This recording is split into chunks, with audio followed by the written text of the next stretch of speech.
사도행전 8장. 사울은 스데반이 죽임당한 것을 마땅하게 여겼다.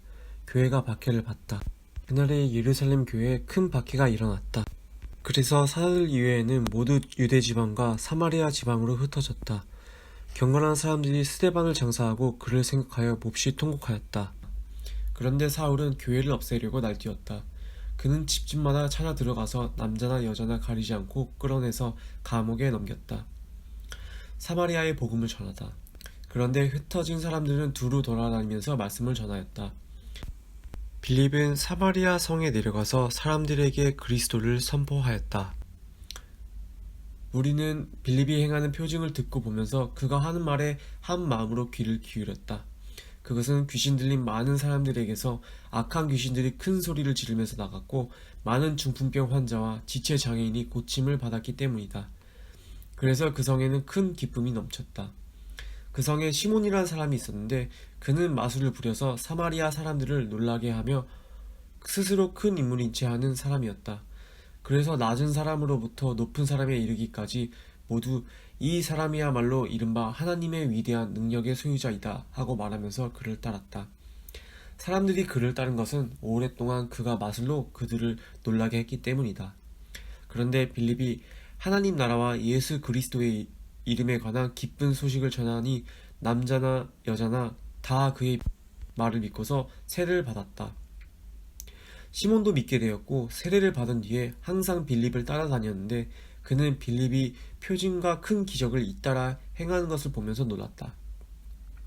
사마리아 사람들이 하나님의 말씀을 받아들였다는 소식을 예루살렘에 있는 사도들이 듣고서 베드로와 요한을 그들에게로 보냈다. 두 사람은 내려가서 사마리아 사람들이 성령을 받을 수 있게 하려고 그들을 위하여 기도하였다. 사마리아 사람들은 주 예수의 이름으로 세례만 받았을 뿐이요 그들 가운데 아무에게도 아직 성령이 내리시지 않았던 것이었다. 그래서 베드로와 요한이 그들에게 손을 얹으니 그들이 성령을 받았다. 시몬은 사도들이 손을 얹어서 성령을 받게 하는 것을 보고 그들에게 돈을 내고서 말하기를 내가 손을 얹는 사람마다 성령을 받도록 내게도 그런 권능을 주십시오 하니 베드로가 그에게 말하였다. 그대가 하나님의 선물을 돈으로 사려고 생각하였으니 그대는 그 돈과 함께 망할 것이요 그대는 하나님이 보시기에 마음이 바르지 못하니 우리의 일에 그대가 차지할 자리도 목도 없소. 그러므로 그대는 이 악한 생각을 회개하고 주님께 기도하시오. 그러면 행여나 그대는 그대의 마음속에 나쁜 생각을 용서받을 수 있을지도 모르고 내가 보니 그대는 악의에 가득하며 불의에 얽매여 있어. 시몬이 대답하였다.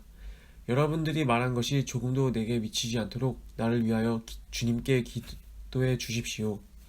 이렇게 베드로와 요한은 주님의 말씀을 증언하여 말한 뒤에 예루살렘으로 돌아가는 길에 사마리아 사람의 여러 마을에 복음을 전하였다. 빌립이 에티오피아 내시에게 복음을 전하다. 그런데 주님의 천사가 빌립에게 말하였다. 일어나서 남쪽으로 나아가서 예루살렘에서 가사로 내려가는 길로 가거라. 그 길은 광야의 길이다. 빌립은 일어나서 가다가 마침 에티오피아 사람 하나를 만났다. 그는 에티오피아 여왕 간다게의 고관으로 그 여왕의 모든 재정을 관리한 내시였다. 그는 예배하러 예루살렘에 왔다가 돌아가는 길에 마차에 앉아서 예언자 이사야의 글을 읽고 있었다. 성령이 빌립에게 말씀하셨다. 가서 마차에 바짝 다가가거라. 빌립이 달려가서 그 사람이 예언자 이사야의 글을 읽는 것을 듣고 지금 읽으시는 것을 이해하십니까? 하고 물었다.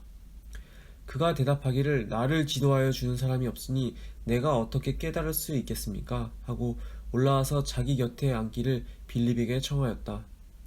그가 읽던 성경 구절은 이것이었다. 양이 도살장으로 끌려간 것과 같이 새끼 양이 털 깎는 사람 앞에서 잠잠한 것과 같이 그는 입을 열지 않았다. 그는 굴욕을 당하면서 공평한 재판을 박탈당하였다. 그의 생명이 땅에서 빼앗겼으니 누가 그 세대를 이야기하랴. 내시가 빌립에게 말하였다. 예언자가 여기서 말한 것은 누구를 두고 한 말입니까? 자기를 두고 한 말입니까?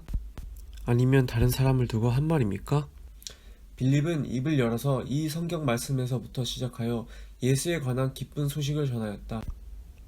그들이 길을 가다가 물이 있는 곳에 이르니 내시가 말하였다. 보십시오. 여기에 물이 있습니다. 내가 세례를 받는데 무슨 거리낌이 되는 것이라도 있습니까? 빌립은 마차를 세우게 하고 내시와 함께 물로 내려가서 그에게 세례를 주었다. 그들이 물에서 올라오니 주님의 영이 빌립을 데리고 갔다. 그래서 내시는 그를 더 이상 볼 수 없었지만 기쁨에 차서 가던 길을 갔다. 그 뒤에 빌립은 아스도에 나타났다. 그는 돌아다니면서 여러 성에 복음을 전하다가 마침내 가이사랴에 이르렀다. 사도행전 9장.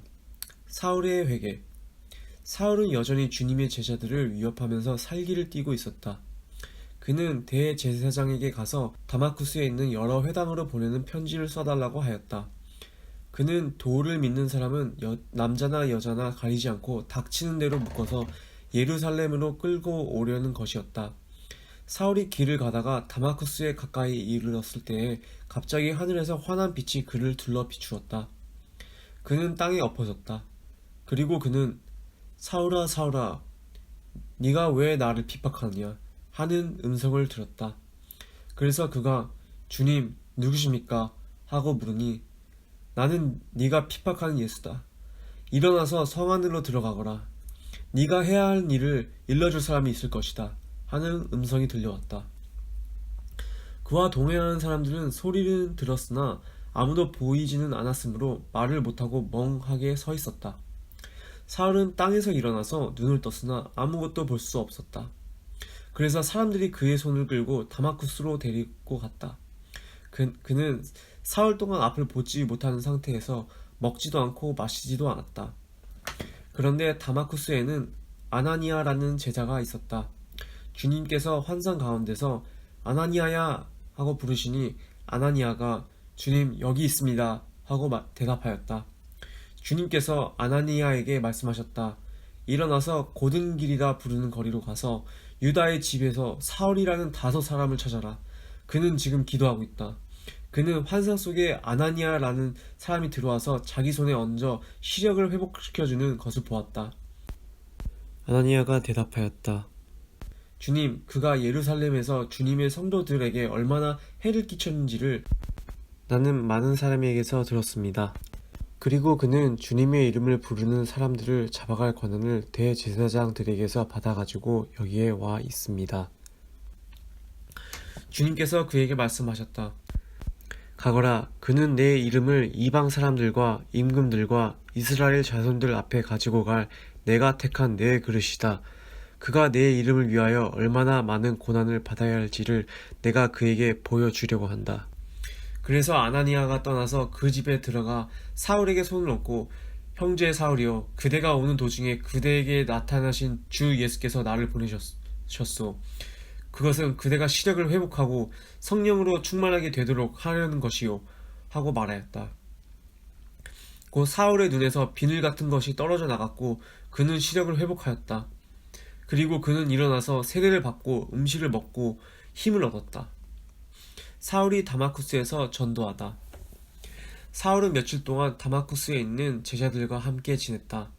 그런 다음에 그는 곧 여러 회당에서 예수가 하나님의 아들이심을 선포하였다. 그 말을 듣는 사람들은 다 놀라서 말하였다. 이 사람은 예루살렘에서 예수의 이름을 부르는 이들을 마구 죽이던 바로 그 사람이 아닌가. 그가 여기 온 것도 그들을 잡아서 대제사장들에게로 끌고 가려는 것이 아닌가? 그러나 사울은 더욱더 능력을 얻어서 예수가 그리스도이심을 증명하면서 다마쿠스에 사는 유대 사람들을 당황하게 하였다. 사울이 피신하다. 여러 날이 지나서 유대 사람들이 사울을 죽이기로 모의하였는데 그들의 음모가 사울에게 알려졌다. 그들은 사울을 죽이려고 밤낮으로 모든 성문을 지키고 있었다. 그러나 그의 제자들이 밤에 사울을 광주리에 담아서 성 바깥으로 달아내렸다. 사울이 예루살렘에 올라가다.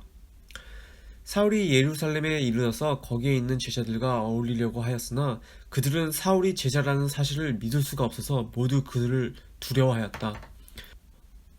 그러나 바나바는 사울을 말아들여 사도들에게로 데려가서 사울이 길에서 주님을 본 일과 주님께서 그에게 말씀하신 일과 사울이 다마쿠스에서 예수의 이름으로 담대히 한 일을 그들에게 이야기해 주었다. 그래서 사울은 제자들과 함께 지내면서 예루살렘을 자유로 드나들며 주님의 이름으로 담대하게 말하였고, 그리스 말을 하는 유대 사람들과 말을 하고 토론을 하기도 하였다. 그러나 유대 사람들은 사울을 죽이려고 꾀하였다. 신도들이 이 일을 알고 사울을 가이사랴로 데리고 내려가서 다소로 보냈다. 그러는 동안에 교회는 유대와 갈릴리와 사마리아 온 지역에 걸쳐서 평화를 누리면서 튼튼히 서갔고, 주님을 두려워하는 마음과 성령의 위로로 정진해서 그 수가 점점 늘어갔다. 베드로가 중풍병 환자를 고치다. 베드로는 사방을 두루 다니다가 룻다에 내려가서 거기에 사는 성도들도 방문하였다. 거기서 그는 8년 동안이나 중풍병으로 자리에 누워있는 애니야라는 사람을 만났다. 베드로가 그에게 애니야여, 예수 그리스도께서 그대를 고쳐주십니다. 일어나서 자리를 정돈하시오 하고 말하니 그는 곧 일어났다. 룻다와 샤론에 사는 모든 사람이 그를 보고 주님께로 돌아왔다. 베드로가 도르가를 살리다. 그런데 욥바에 다비다라는 여제자가 있었다. 그 이름은 그리스 말로 번역하면 도르가인데, 이 여자는 착한 일과 구제 사업을 많이 하는 사람이었다. 그 무렵에 이 여자가 병이 들어서 죽었다. 그래서 사람들이 그의 시선을 씻겨서 다락방에 두었다. 룻다는 욥바에서 가까운 곳이다. 제자들이 베드로가 룻다에 있다는 말을 듣고 두 사람을 그에게로 보내서 지체하지 말고 와 달라고 간청하였다. 그래서 베드로는 일어나서 심부름꾼과 함께 갔다. 베드로가 그곳에 이르니 사람들이 그를 다락방으로 데리고 올라갔다. 과부들이 모두 베드로 곁에 서서 울며 도르가가 그들과 함께 지낼 때 만들어준 속옷과 겉옷을 다 내보여 주었다. 베드로는 모든 사람을 바깥으로 내보내고 나서 무릎 꿇고 기도를 하였다. 그리고 시신 쪽으로 몸을 돌려서 다비다여 일어나시오 하고 말하였다. 그 여자는 눈을 떠서 베드로를 보고 일어나서 앉았다. 베드로가 손을 내밀어서 그 여자를 일으켜 세웠다. 그리고 성도들과 과부들을 불러서 그 여자가 살아있음을 보여주었다. 그 일이 온 욥바에 알려지니 많은 사람이 주님을 믿게 되었다. 그리고 베드로는 여러 날 동안 욥바에서 시몬이라는 무드장이의 집에서 묵었다.